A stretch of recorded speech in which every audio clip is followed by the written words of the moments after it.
To get started. All right, it's great turnout. Hello, everyone. Thank you also very much for joining us today for our final critical Chinese humanities colloquium series talk this academic year. My name is Todu. I teach Cremon Chinese literature in the Department of Education, Languages and Cultures.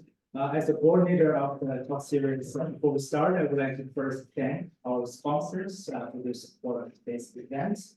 The Weatherhead East Asian Institute, the Institute for Comparative Literature and Society, the Society of Fellows and Human Censored Humanities, the Center of Comparative Media, and my home department, the Department of East Asian Languages and Cultures.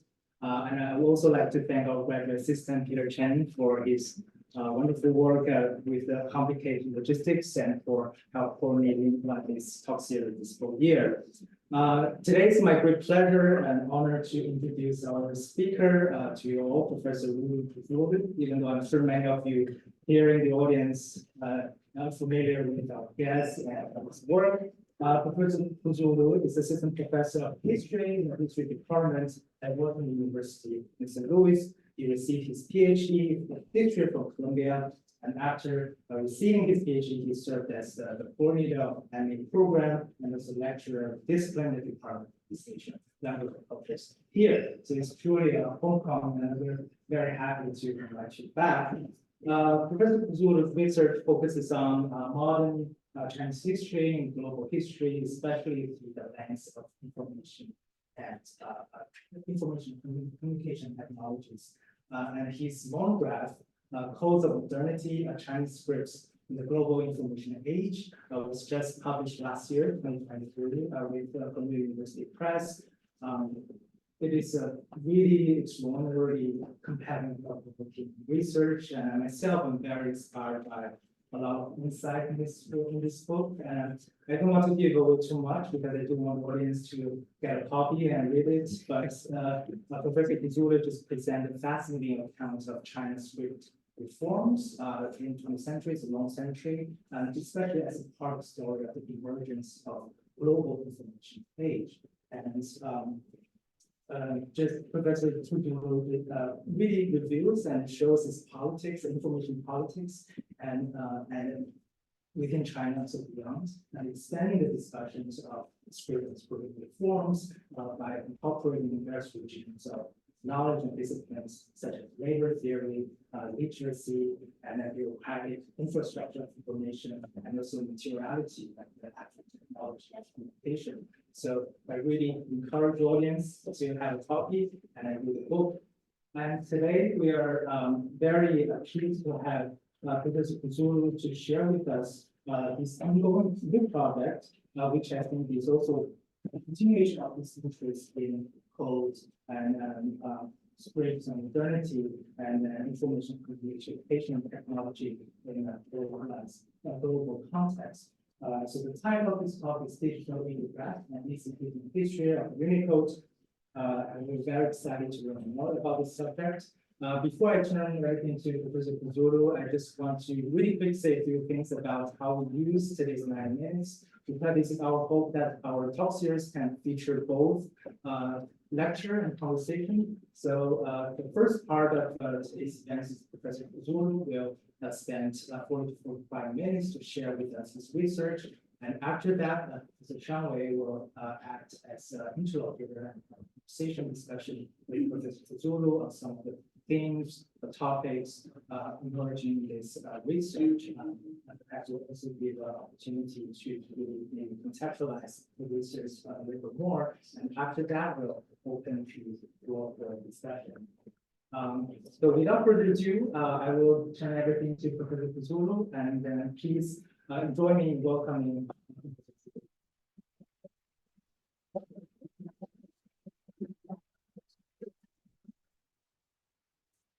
Thank you, Toru, for the invitation, for the introduction. Also, I'd like to thank Peter for doing all the legwork. He's been taking really good care of me, just so you know. And it's great to be back. I just walked through this door and I felt like I was walking into my living room. It's good to be back. So thank you for being here. And I was going to start with a plug, but they did that for me. I published a book a few months ago And when I received the invitation from Code, just saying, we'd like to invite you to Colombia to give a talk, I said, oh, this is great, I'm going to give a book talk. And then the second sentence of the invitation said, the only thing we're going to ask you not to do is to give a book talk. So, so I said, well, that's a challenge. But thank you for that challenge, and thank you for the invitation, because it forced me to sit down and write about something and think about something that I've been working on for a while. So today I'll be talking about something new, which is Unicode. You've all probably heard of Unicode, but you might not know exactly what it is. So I just want to give you a very brief background of what it is. So Unicode is a global infrastructural standard for the exchange of information in any given scope.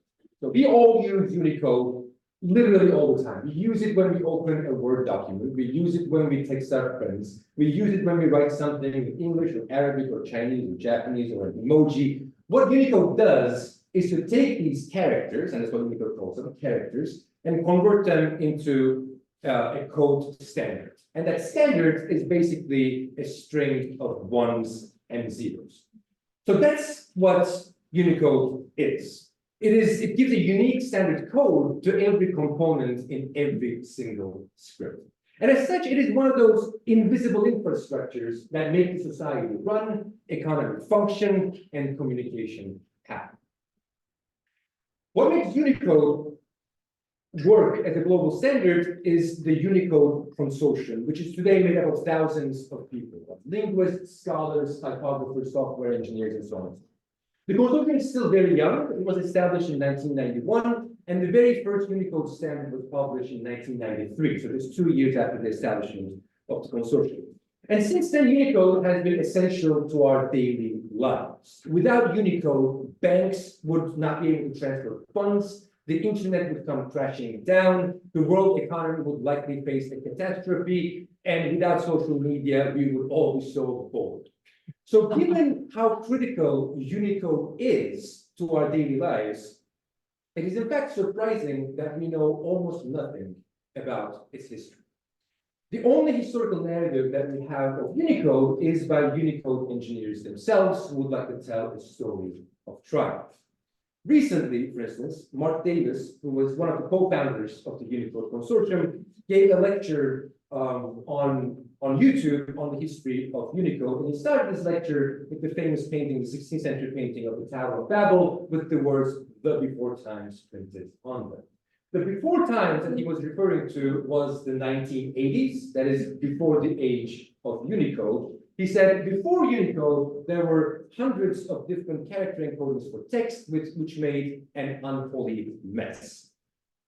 The mess that he was referring to was the dozens of different standards that existed for encoding world scripts. So when computers began to globalize in the 1970s and 1980s, there was a variety of encoding standards across the world. So India had its own encoding standard, China had its own standard, Russia had its own standard, Japan had its own, and so on and so forth. The problem was that these standards were not compatible with one another. So once information was transferred from one country to another, or even from one company to another, you would get garbled text. So Mark Davis was indeed correct to say that this was a mess. In the absence of a global standard of encoding, communication between computers simply couldn't take place. And that is where Unicode entered the picture and proposed a much needed standard. As Mark Davis says again, once Unicode came along in the early 1990s, the situation changed radically. Unicode now has 149,000 characters from over 160 scripts, covering all the modern use of scripts in the world and many scholarly scripts and a number of emerging scripts. In other words, what Unicode has achieved is nothing short of a miracle. The global exchange of information, word processing in multiple languages and scripts, the digital representation of obsolete writing systems, and even the emergence of the internet as a global phenomenon were all to some degree enabled by Unicode. At least that is the official narrative. Today, I would like to take issue with this triumphalist narrative of Unicode and revisit the origins of this behemoth. My primary concern will not be Unicode in 2024, but Unicode in 1993. That is when the first Unicode standard was published. Who were the people involved in the invention of Unicode? What were their assumptions about the meaning of a global communications infrastructure? And what were the political and economic incentives that shaped those assumptions? To respond to these questions, I want to shift our geographical perspective from within Silicon Valley to East Asia, Japan, China, South Korea, and Taiwan.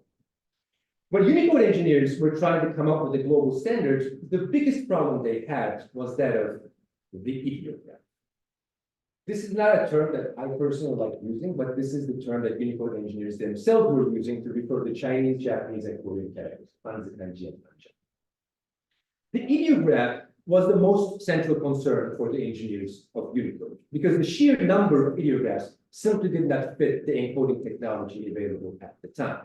So the new encoding standard somehow had to accommodate these ideographs, or else a fourth of the world population was going to be left out of the global standard. So how were the ideographs incorporated into Unicode? And how can the emergence of the digital ideograph help us write a new history of Unicode? So let's start with the before times. Before we talk about ideographs, computers, and the binary code, I want to situate the history of Unicode within a much longer and global history of script engineering that began way before computers. So I'd like to begin the story around the 1830s with the invention of another famous code, that is Morse code. Morse code was the grandfather of Unicode. It abstracted the 26 letters of the English alphabet into dots and dashes, and by doing so, it enabled the speed of information to surpass the speed of transportation for the first time in world history. Until then, the fastest that a message could travel was the speed of a horse. But the telegraph and Morse code changed that once and for all, and the results were unprecedented. Foremost of all, the almost magical speed of information exchange immediately aided Western imperial expansion and capital accumulation through military conquest. In fact, the first non-Western telegraph line was laid by the British and the French in the Ottoman Empire during the Crimean War in the 1850s to mobilize the troops against Russian expansion. And the following decades witnessed the growth of telegraph lines at a dazzling speed across the semi-colonized and colonized world, which enabled the fateful coupling of information and capital, as the transmission of the former was in the service of the accumulation of the latter. Morse code was not just a code. It embodied the new economic values surrounding the production and transmission of information, values that fundamentally transformed the established practice of writing across the world. The best example, of course, comes from China, where the quintessentially alphabetic nature of Morse code encountered the quintessentially non-alphabetic nature of the Chinese writing system. To circumvent the problem of incompatibility, a 4-digit code was assigned to each character. So if the telegraph clerk wanted to transfer their message, they would have to first translate the characters into numbers and then numbers into Morse code. In an industrializing economy, when speed was of essence, the incongruence between the Morse code and Chinese characters compelled many reformers to propose alphabetic or phonetic scripts for writing Chinese languages. In other words, the economic values embedded in the telegraphic infrastructure turned alphabetic communication into a captivating modern phenomenon by the turn of the 20th century. The non-Western world, from China to Turkey, desired alphabets as much as railroads and steamships. What prompted this desire for alphabets was essentially a new political economy of information. That is, the material processes of producing and transmitting information precipitated a new economic regime that valorized writing and language in a distinctly modern way. This valorization can be seen across the world, and it was not confined to alphabetic scripts. Non-alphabetic scripts like Chinese characters were also subsumed under the same economic logic of speed and efficiency. A good example comes from the Chinese psychologists in the 1920s. For them, the Chinese writing system did not conform with the new political economy of information. It took too much labor time to read, write, and learn the characters, so they wanted to speed up the process by figuring out how the eye sees a character and reads a sentence. They used cutting-edge technologies of the day, like a tachistoscope that you see over there, to photographically record the movements of the eye in reading a Chinese text, with the hope that they could quantify those movements and engineer the script accordingly in order to increase efficiency in the production and transmission of information. What these experiments demonstrate is how an industrializing economy valorized the labor of reading and writing. For these engineers of the script, writing was not a socially and culturally embodied practice. It was instead a physiological practice that could be scientifically examined and statistically quantified. Within a modernizing age of information, scripts for them became economic instruments that could be abstracted from their social and cultural belongings and re-engineered to optimize labor, facilitate information flow, and ultimately help in the accumulation of capital for an emerging nation state. The 20th century history of script engineering has been the subject of a fascinating book that I recommend everyone to read. But for our purposes today, this history is important for understanding the birth of Unicode as a new episode in the global history of script engineering as a practice of abstraction, optimization, and accumulation. In thinking about scripts as instruments of accumulation, I'm toying with a new concept that I'd like to share with you today. That is abstract code. In coining this term, I have in mind the famous book by Andre Lefebvre, The Production of Space, published in the 1970s. In this book, Lefebvre critiqued the homogenizing power of capitalism by examining its impact on urban life. And he proposed abstract space as a conceptual tool to capture this impact. So what is abstract space?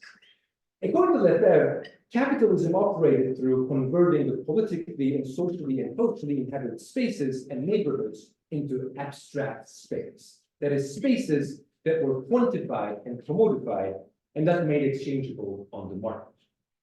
This process of abstraction and commodification at times deprived neighborhoods of their own cultures by displacing the people living in them and reconfiguring them as spaces for the accumulation of capital. From the urban renewal projects in post-war United States to Occupy Wall Street in 2011, the effects of this process are still very much felt. What Lefebvre noted for space, I would argue, was true for information as well. The same forces of capitalism had a similar impact on diverse cultures of writing, reading, learning, and thinking. From the 19th century onward, script engineering was at the center of this process, by which the socially and culturally constituted practices of writing were valorized and abstracted through similar processes of quantification, and thus made exchangeable on the market of information. So following Lefebvre's vocabulary, I would like to call this process abstract code, whereby capitalism seeks to standardize and homogenize diverse cultures of information in order to make them commensurable and exchangeable with one another. In the 20th century age of information, script engineering was central to this process of abstraction. Today, the same process continues in a much more forceful manner under Unicode. So how should we situate Unicode within this larger history of abstraction, commodification, and accumulation? I'll circle back to these larger questions in a minute, but before I do that, I want to give you a brief technical overview of what came before Unicode and what Unicode was trying to solve. So the link between Morse code and Unicode is what's known as ASCII, that is the American Standard Code for Information Interchange. It was invented in 1963. If Morse code was the grandfather of Unicode, then ASCII was the father. Just like Morse code emerging out of an industrializing economy, ASCII was born in the age of a computerizing economy. And this economy was built entirely upon two things, bits and bytes. In the language of computers, a byte is made up of 8 bits, and each bit is either a 1 or a 0. In the 1960s, computers were not powerful enough to process data larger than a byte, so ASCII was a 7-bit structure for encoding the alphanumerical characters of English. So what does that look like? It looks like this. A, for instance, was 11000001, in which each 1 and 0 was a bit, and in total there were 7 bits, which was less than a byte because a byte has 8 bits. Now, because ASCII was a 7-bit structure, and because each bit is either a 1 or a 0, just doing basic math, 1 or a 0, the total number of alphanumerical characters that ASCII was capable of encoding was 2 to the power of 7, that is 128. Now, 128 was enough for all the letters of the English script, plus punctuation marks, plus command buttons like escape or delete. But things got more complicated when other scripts started to creep into the picture, like Cyrillic, Greek, Arabic, Hebrew. And once the number of characters began to increase, 7 bits were no longer enough. Now remember, 1 byte is 8 bits, so we still have that 1 bit that we can use, which is what the engineers did. So they came up with what's known as extended ASCII, which was an 8-bit structure that was capable of accommodating 256 characters, while still remaining within the limits of 1 byte. So the extended ASCII could accommodate non-Latin scripts as well, but by the time computers globalized in the 1980s, even extended ASCII was not enough, and the biggest problem was, of course, the ideograph. It was clear from the very start that the ideographs could not fit within the infrastructural limitations of ASCII. The 1-byte channel was way too narrow for the ideographs to pass through. So Chinese, Japanese, Taiwanese, and South Korean engineers said they were going to use 2 bytes, that is 16 bits, which will allow 65,536 characters. So all of these nations decided to use 2 bytes to create their own national standards. And by the 1980s, each of these countries had their own unique national standard for encoding characters. And this was the problem, because if each country had its own national standard, and if East Asian countries were using 2-byte standards, whereas the rest of the world was using 1-byte standards, then how were these standards going to be compatible with one another? And this is exactly where Unicode entered the picture. But the whole idea behind Unicode was to come up with a global standard that will be the same across all nations, be it in China or in Japan or in the United States. Everyone would use the same standard. Now let's go back to the larger question that I raised earlier. If the longer history of script engineering was a history of abstraction, accumulation, modification, and accumulation, then how should we understand the political economy of Unicode beyond this technical history? As I mentioned, the Unicode Consortium was established in 1991. What I did not mention was that the consortium was established with representatives from some of the most lucrative computer companies of the day: Xerox, Apple, Microsoft, IBM, Hewlett-Packard, among others. And I don't think it was a coincidence that Unicode came into being just as the Cold War came to an end. The year 1991 was of significance. The Berlin Wall came crashing down just a couple of years prior. The Soviet Union was on its last leg. It had been 12 years since the opening of China, with the greatest socialist countries either falling apart or embracing liberal markets. Political scientists like Francis Fukuyama believed that the world was experiencing the end of history, as the liberal order was finally fulfilling its destiny. As a new world order started taking shape, the so-called inevitability of free markets promised to rid the world of the autocracies of the past and bring freedom to all nations by enabling the unobstructed flow of not just capital, but also information. So Unicode was born during this critical moment in world history, when a corporate neoliberal regime replaced the closed world of the Cold War. As Ronald Reagan, Margaret Thatcher, and Deng Xiaoping were redefining the contours of the global market economy, computers were spreading across the globe with American companies at the helm. And multilingual software that could process non-Latin scripts were becoming a dire necessity.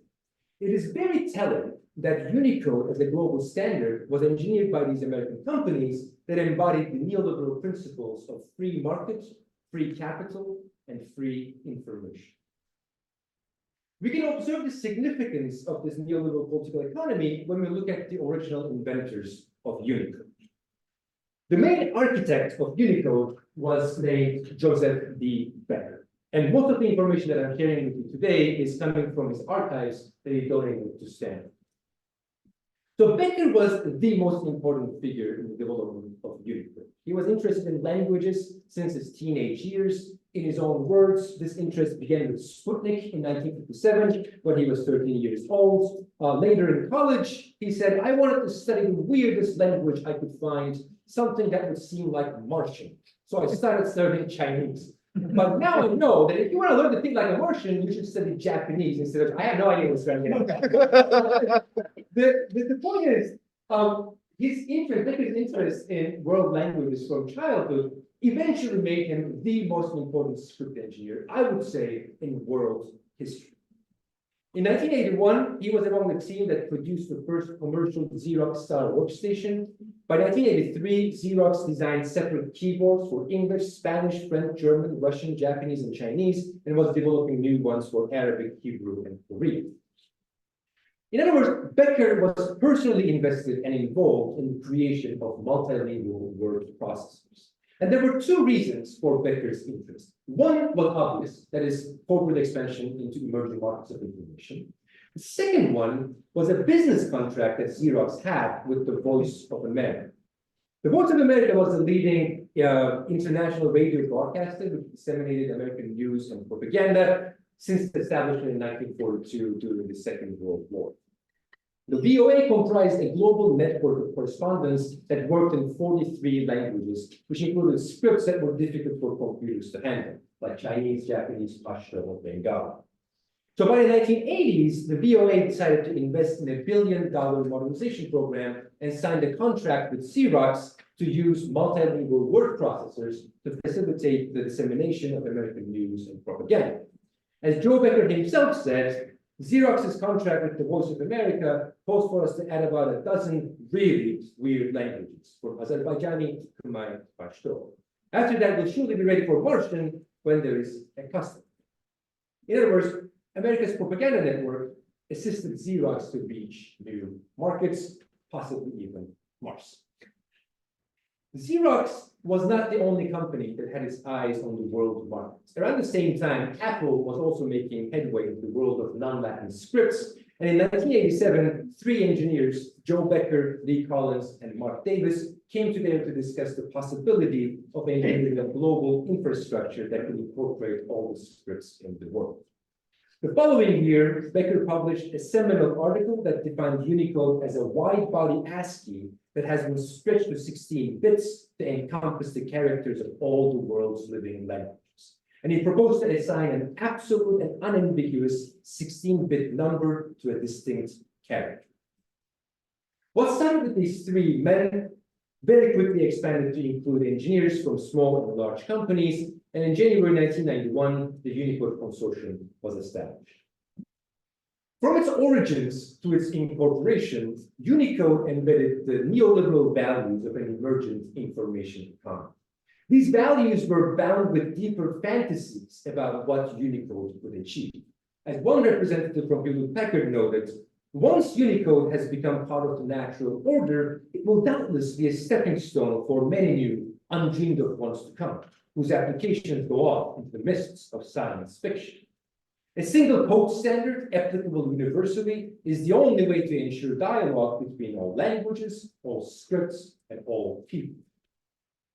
But this liberal fantasy of unobstructed dialogue and communication was part of a deeper economic desire. In fact, the same person wrote the following: Unicode certainly will enhance data interchangeability. The development cost of application software that can run in different languages in different countries and regions of the world is reduced.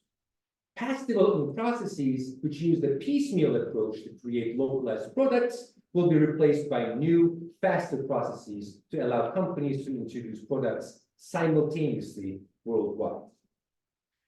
To put it differently, Unicode's promise to enable information exchange was tied to a corporate desire to manufacture and release products for the entire world simultaneously.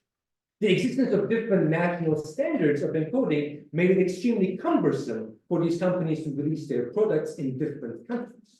If only there was a universal standard, then innovation and software engineering could take off like never before, and these companies could accumulate capital simultaneously across the world like never before. So as the Unicode Consortium was taking shape, the engineers knew that in order to incorporate world scripts, especially East Asian scripts, into a global information regime, an encoding architecture of at least 2 bytes, that's 16 bits, was necessary. And this is how the new global standard was born. It was a 16-bit structure that unified the world information economy, by assigning a unique code to each world script, and therefore created a universal system of encoding.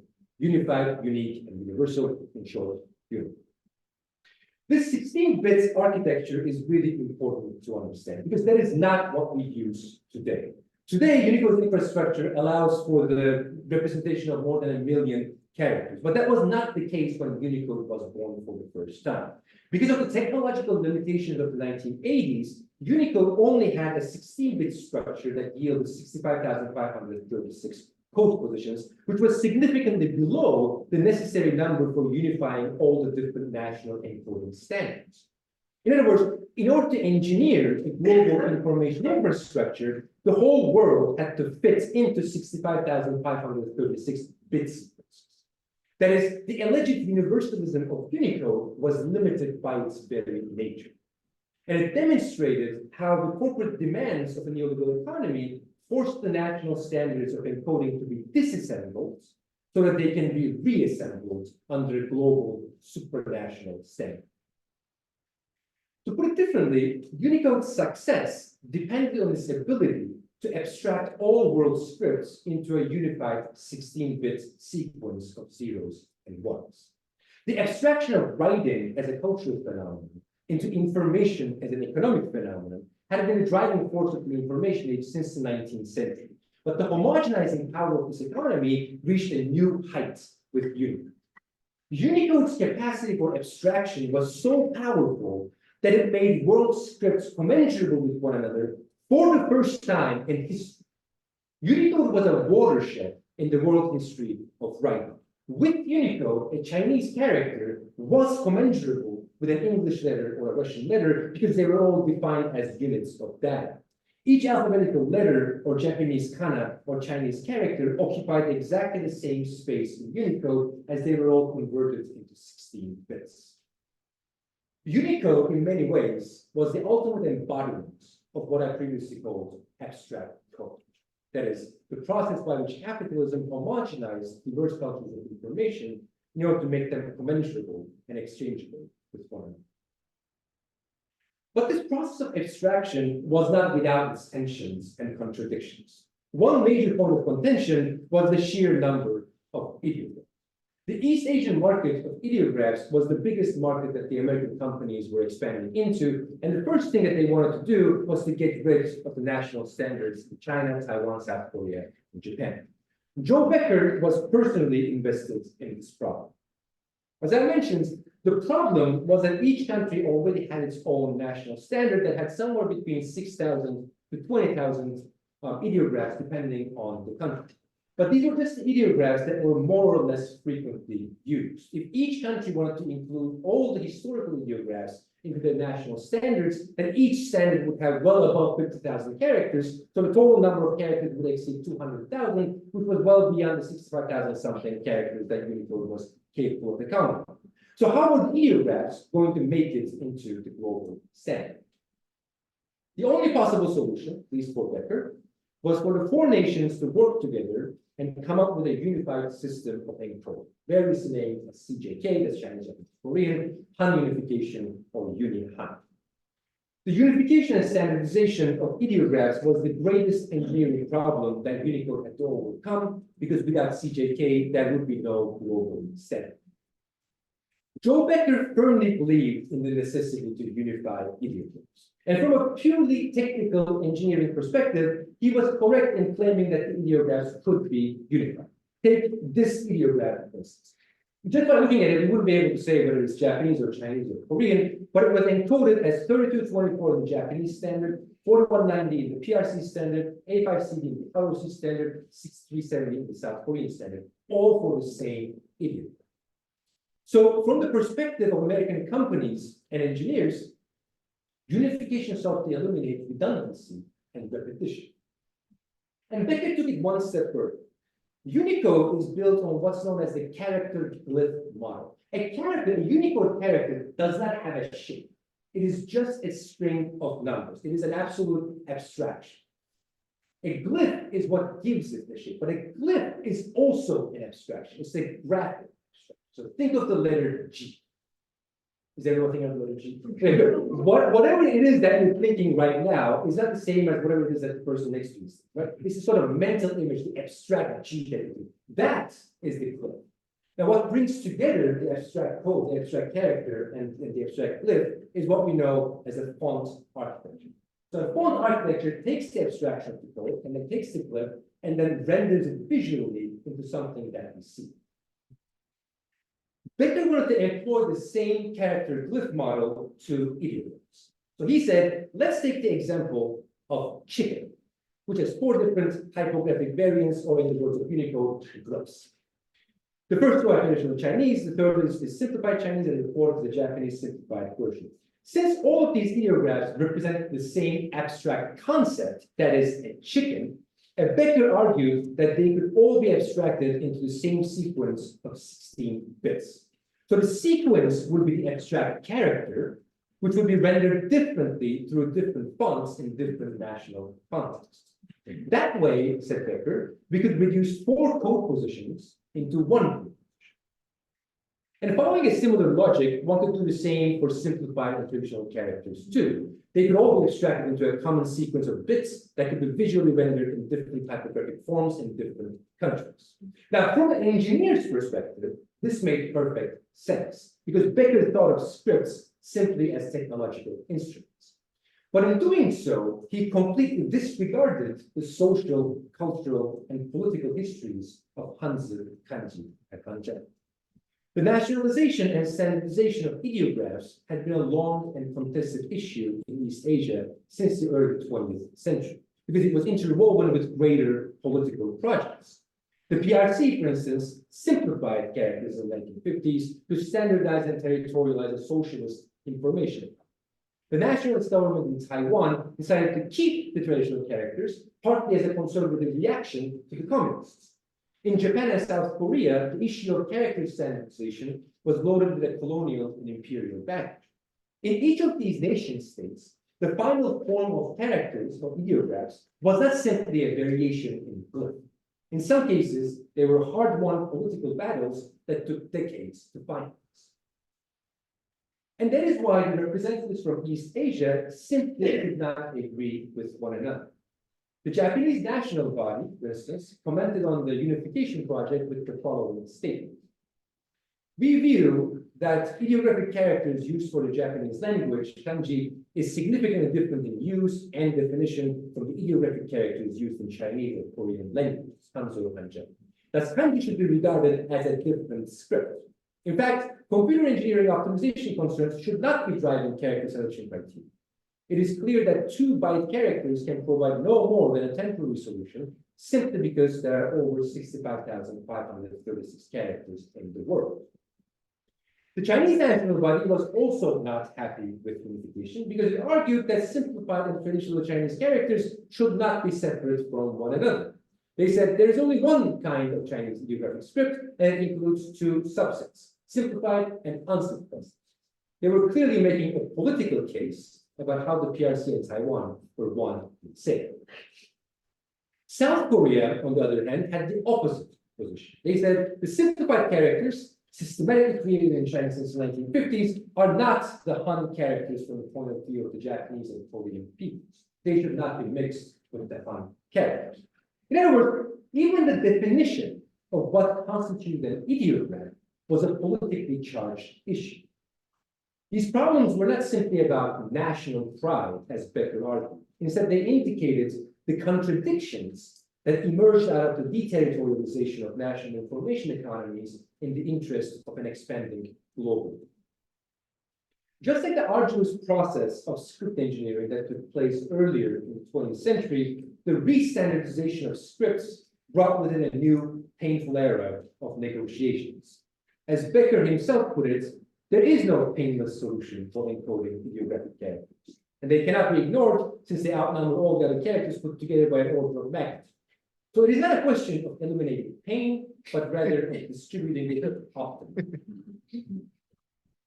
East Asian countries did not really have much of a choice, and many engineers across East Asia were indeed in favor of some form of unification because the promises of Unicode were too great to dismiss. So eventually, a group of East Asian engineers came together to unify and standardize ideographs, and in many cases, it resulted in a rather haphazard and ad hoc unification without a clear rationale. For instance, the Japanese tsurigi were given two separate code positions, even though they are variants of the same kanji meaning sword. Simplified characters and traditional characters were coded separately, and even in case of close resemblance, such as gyo, they were given separate positions. Korean gi, Chinese chi, Japanese ki were also given different codes to preserve national autonomy, but in contrast, bon in all three written languages was unified as one code, despite its variations in simplified Chinese, traditional Chinese, and Japanese and Korean. And so was this ideograph, which had varying meanings as well as forms, but it was unified as one code. In other words, the unification model turned out to be inconsistent and incoherent, but in the end, by 1993, after much pushing, pulling, and forcing the ideographs into digital boxes, Han unification of CJK finally made it into the Unicode standard with 20,902 characters. This is what the Unicode standard looks like today. The red boxes here represent East Asian scripts, which constitute more than half of the total. Today, there are more characters in Unicode than represented on this image, but the very first Unicode standard looked something like this. So I would like us to look at this image for a second, and I'd like to draw attention not to what is being represented, but how it's being represented. The rigidity of the boxes, the sharp demarcation lines between different scripts, and the very Cartesian mathematical division of the plane may remind us of the modern maps that were drawn by empires, cutting territories apart or lumping them together and covering up the mess with the cartographic illusion of order. The analogy between space and code is useful for understanding this image. The economic value of a space has been and continues to be the driving force of extractive industries. Mapping a space in that regard is a way to give order to it, to manage it, and mind it. The economic value of codes is not that different. In the age of information capitalism, the abstraction of writing into code has turned scripts themselves into economic resources to be mined, extracted, and exchanged. All thanks to Unicode. The history of Chinese information technologies has recently become a subject of scholarly inquiry. These two books proposed a new narrative to understand how Chinese characters became a world script in the age of computers. Both of these pioneering scholars argued for a triumphalist narrative. They examined the history of Chinese typewriters and scripts and argued that the heroic dedication of Chinese engineers who resisted the forces of Western colonialism and Orientalism saved the Chinese characters from oblivion. They argued for a history of native innovation that triumphed over the imperialism of alphanumeric notation. But when I look at this map, I don't see a triumph. What I see is an absolute subsumption of world scripts, including Chinese characters, under the logic of information capitalism. I do not see liberation through native innovation. Instead, I see a new age of abstraction and accumulation. I don't see heroic script engineers. Instead, I see engineers who are committed to the neoliberal values of limitless information exchange. Today, Unicode is more powerful than ever before. 16 bits is no longer a problem. The Unicode standard uses an algorithm that enables the representation of more than 1 million characters. The representation of ideographs also no longer constitutes a problem. In fact, the infrastructure is so expansive that we can even represent highly unusual ideographs, some of which cannot even be found in online dictionaries. That is to say, the ideograph has been thoroughly abstracted into zeros and ones. Today, the main problem that we're facing is not a problem of representing or digitizing world scripts. It is the problem of endless abstraction, endless commodification, and endless accumulation. Since the invention of the Unicode standard in 1993, the neoliberal information economy has been wreaking havoc in the world, from the internet to social media to big data to artificial intelligence. The more we abstract our world into data, the more we make it serve the interests of capital, the more we alienate ourselves from the society, from the environment, and from the planet. Jonathan Crary has recently drawn attention to the catastrophic consequences of digital capitalism. He wrote the following sentence to start his most recent book. I quote, "If there is to be a livable and shared future on our planet, it will be a future offline, uncoupled from the world-destroying systems and operations of 24/7 capitalism." End of quote. Crary invites us to think about futures that break free from the infrastructures of digital capitalism. He invites us to resist the fiction of techno-utopias, to let go of the fetishism that is destroying the earth and civil life. He calls us to go offline, not to take a break from distraction, but to build communities based on meaningful interaction. So drawing on his words, let me end this talk by raising a few questions that go beyond the digital ideograph. Do we have the capacity to go offline? Can we rethink the place of communication in social life? Can we resist the alienating forces of digital capitalism? I'm not entirely certain if the response to these questions is in the affirmative, but if it is, then perhaps we can start by imagining a world in the future that is free from you. Take a listen.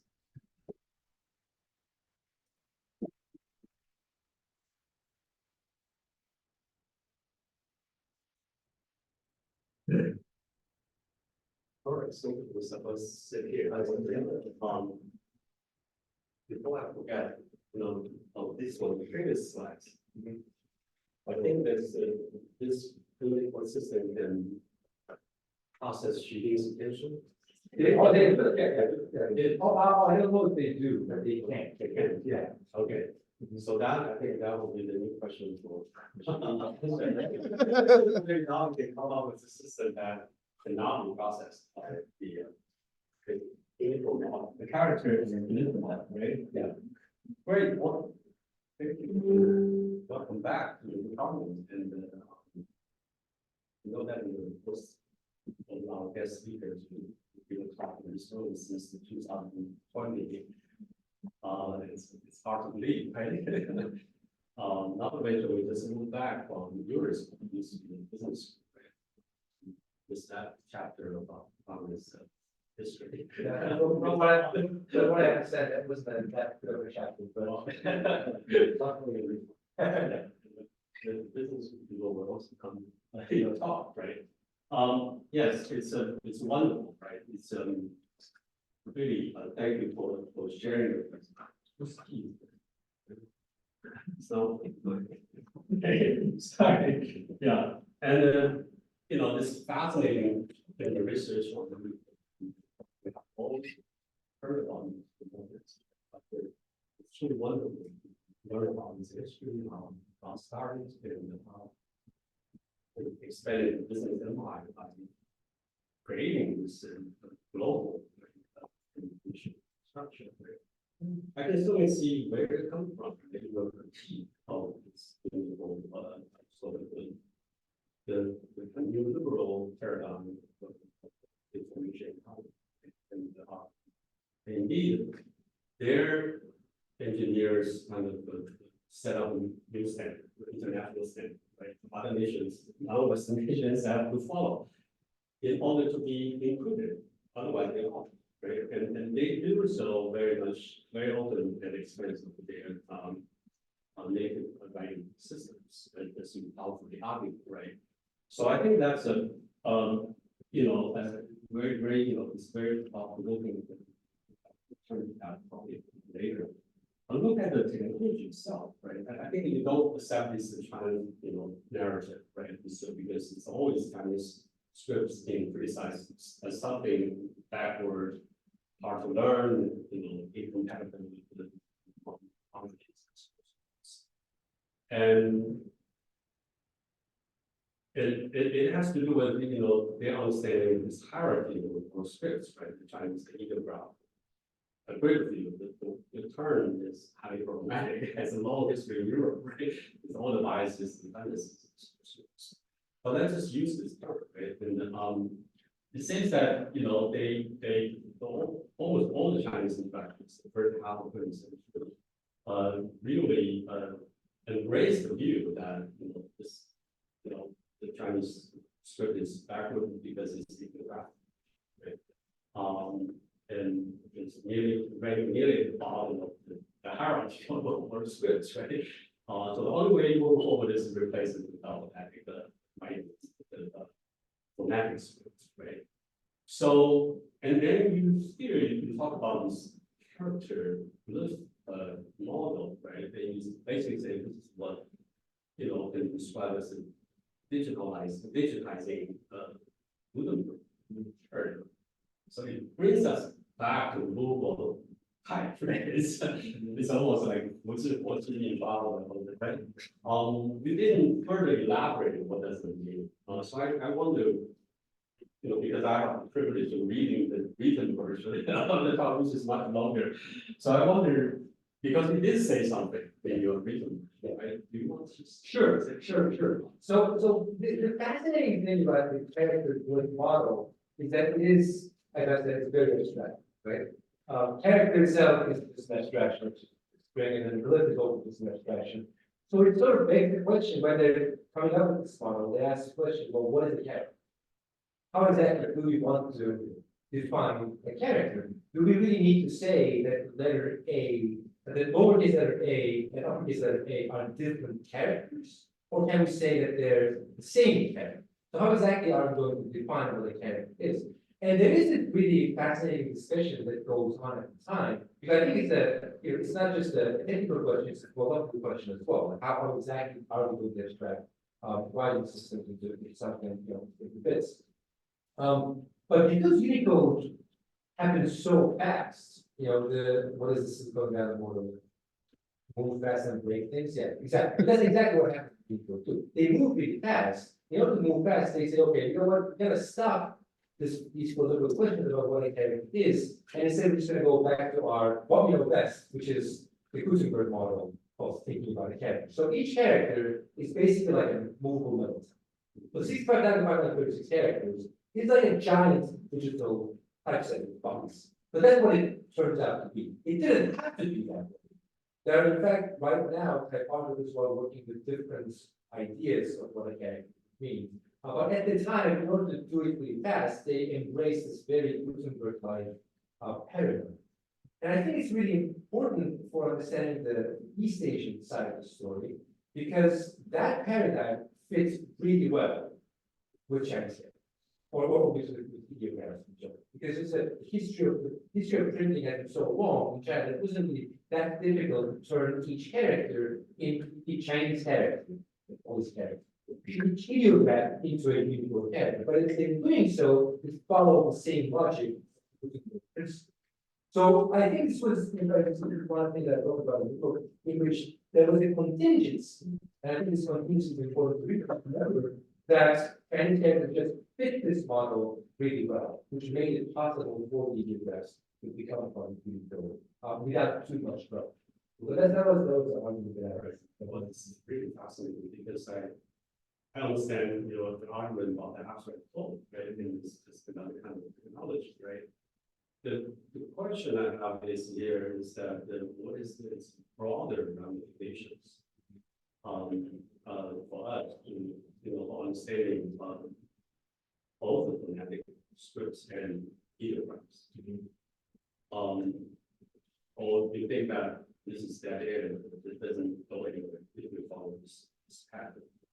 Can we put it this way that this character glyph model, at least the glyph part of the model, really treat all phonetic scripts just like ideographs.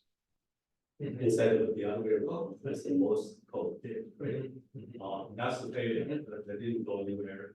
In ours, this really challenged, the universality of the alphabet script that you cannot follow the logic of the century.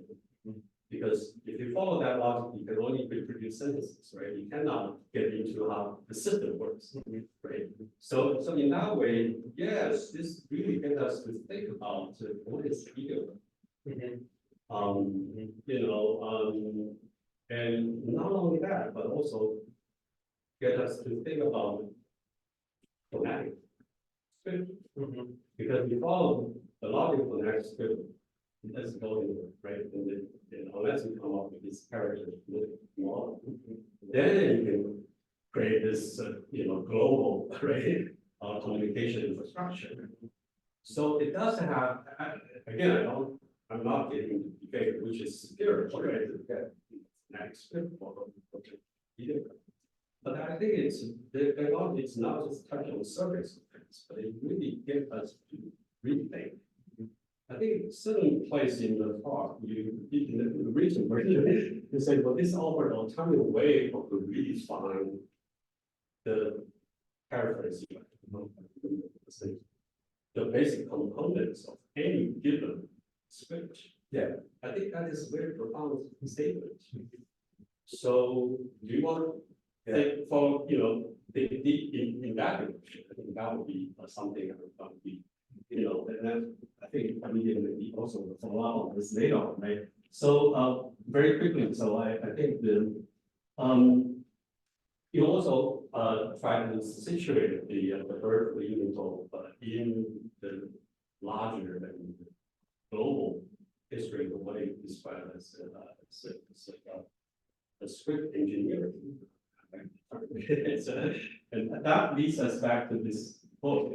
I haven't finished. I'm still working on it. I really fascinating book. I think it's one thing is really strikes me is that you argue that the script reform should be understood on its own terms, in separation from language reform. And also you argue that in the first half of the 20th century in China, the script reforms are much more important than language, which I think, I think it's, I recommend everyone to read it, right? And then, so then you describe this script engineering as driven by capitalist information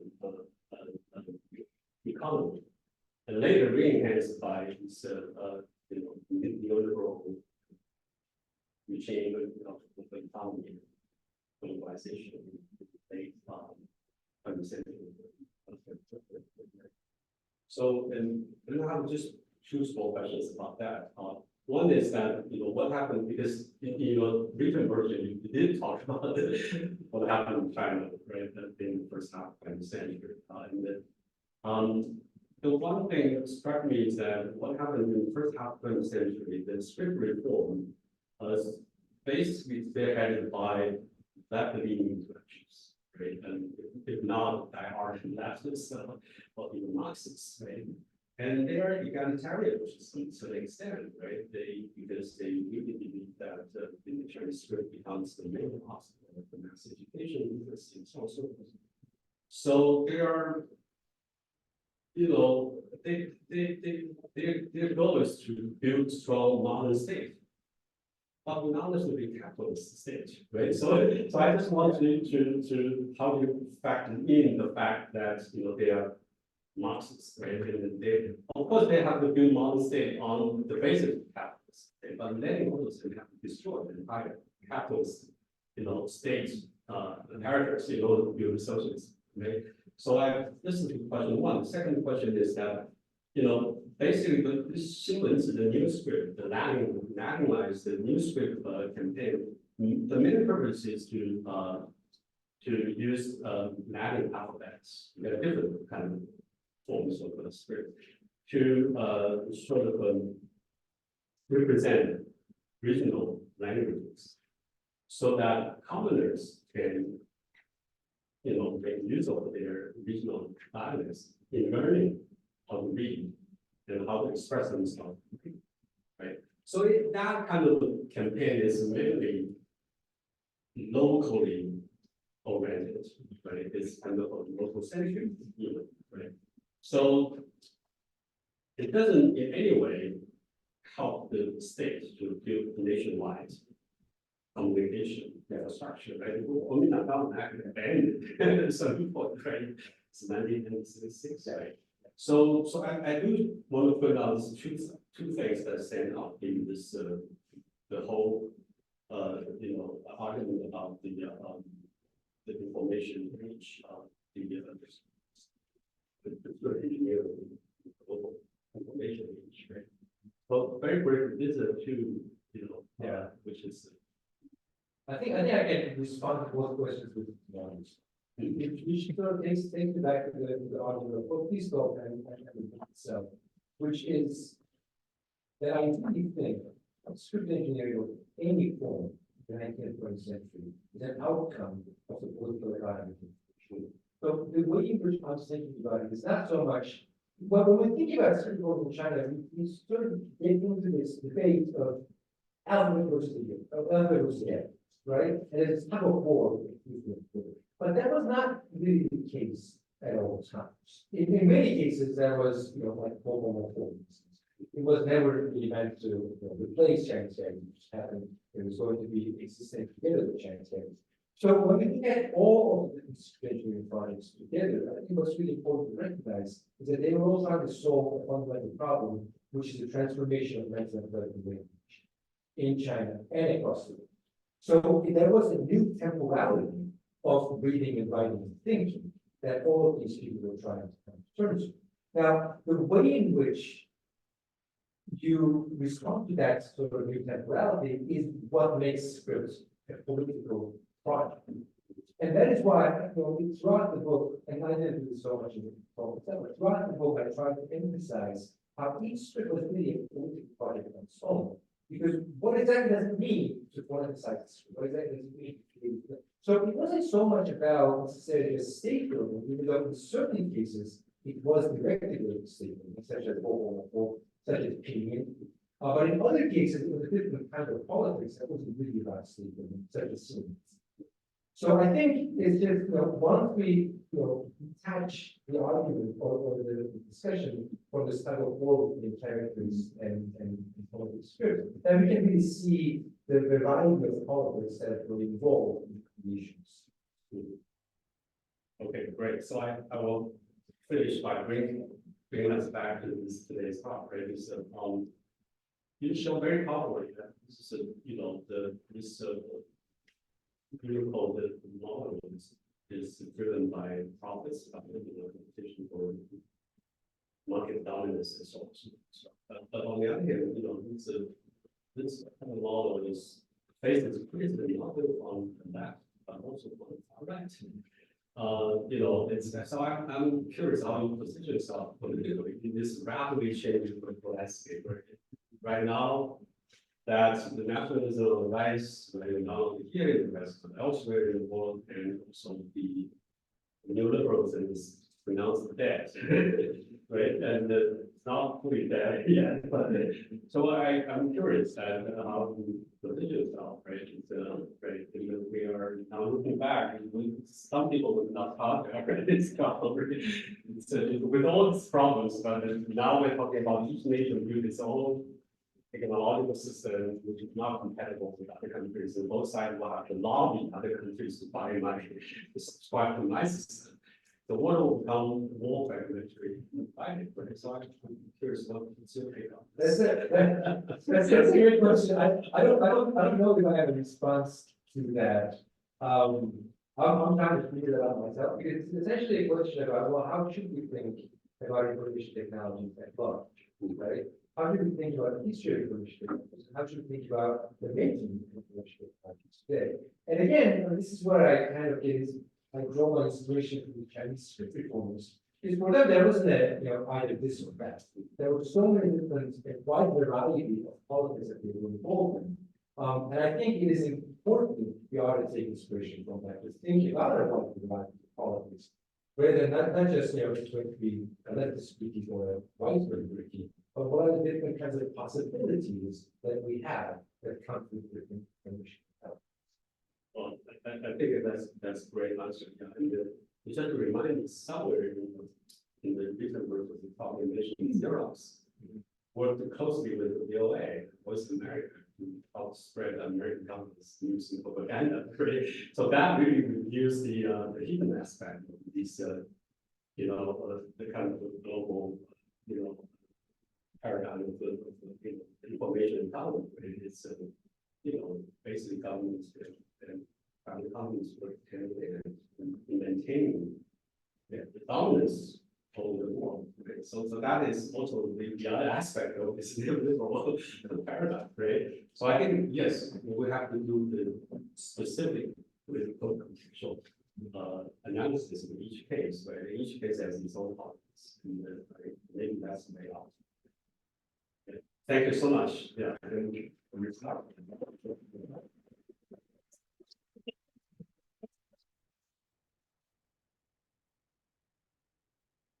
My left, Oh, yeah. I'm saying, you know, so every time this.